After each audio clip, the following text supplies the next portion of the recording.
With a blast of dynamite, the Landmark Hotel becomes a part of Las Vegas history. Las Vegas scores a knockdown of heavyweight proportions. Good evening, everybody. I'm Kathy Ray. And I'm John Daly. If you were not awake at 5:30 this morning to watch it, we will relive the moment from every angle for you. Our team coverage begins with News 13's Steve Krupe. He is live with a look at what's left. John, not much left at all. It once was 356 feet tall. Now it's hardly more than, I'd say, about 20 feet tall. There's the rubble, what's left of the old Landmark Hotel. In case you missed it, or even if you've seen it a dozen times, here it is as the countdown got underway just after 5:30 this morning. Chuck Walton, are you clear? All clear. Bob Kalinsky? Clear. Here we go. We're clear and ready. 10, 9, 8, 7, 6, 5, 4, 3, 2, 1,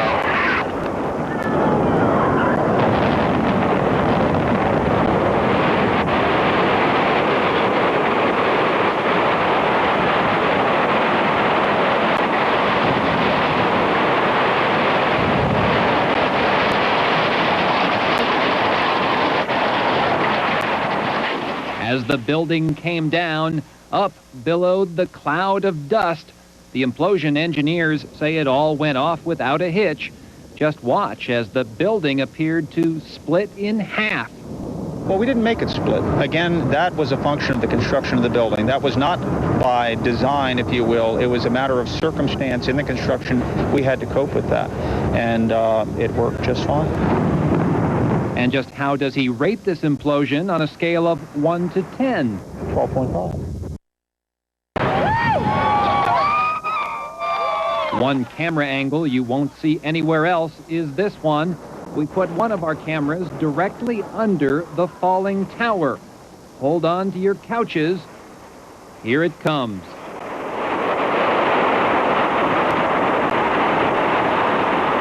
And believe it or not, this is the camera that we have nicknamed Blast Cam. We had no idea it would survive at all, much less work. John and Kathy, the Landmark is history, but Blast Cam survives. We'll of how our camera was placed and its troubled history and its triumphant survival a little later in tonight's news. Okay, Steve, let me ask you quickly. You've covered the Dunes implosion. How does this compare to that? Not as spectacular by any means in terms of the fireworks and pyrotechnics, but really, of the three, this was the most special. It was the most unique structure in town. And when that thing went, when the building sheared in half, there were a few seconds there where we didn't know what was going to happen. We didn't know if that back half was going to come along with it or not, and it certainly did in fine form, and everyone was quite pleased with how it all went off. Hey, glad you were out there. We'll catch you later in the newscast. Thanks, Steve. The Blast Cam. Well, this morning's implosion may be visible once again on the silver screen.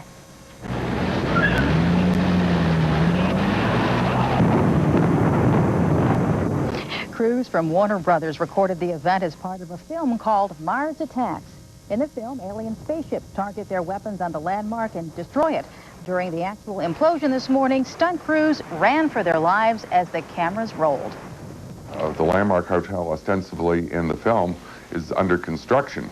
And the guy who is one of the lead characters in the picture that's building this hotel is up in his office, which is up in the top pod. At the time the Martians attack, blow the thing up, blast him away.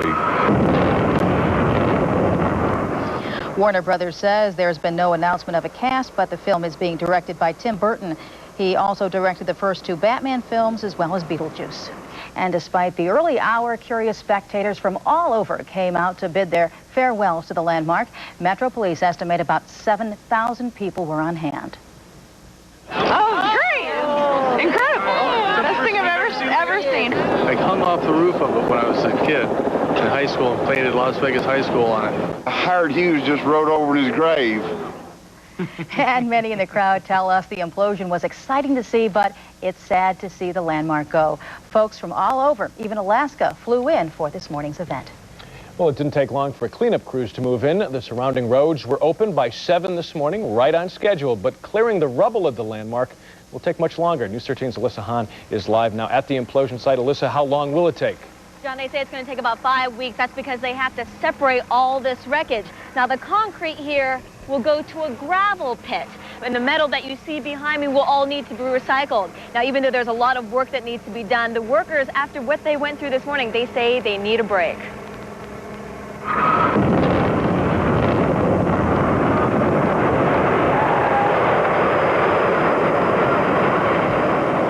It came down in seconds, but will take weeks to clean up.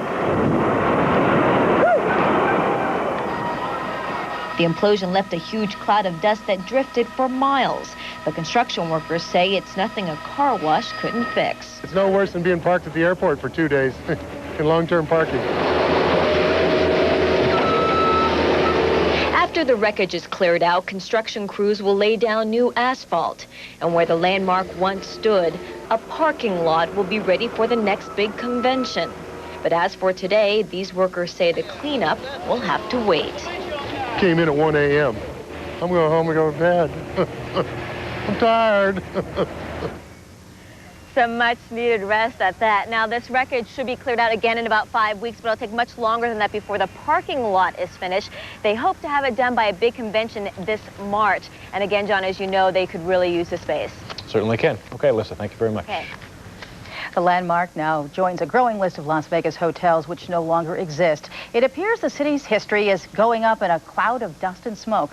News 13's Dan Delgado has the inside story.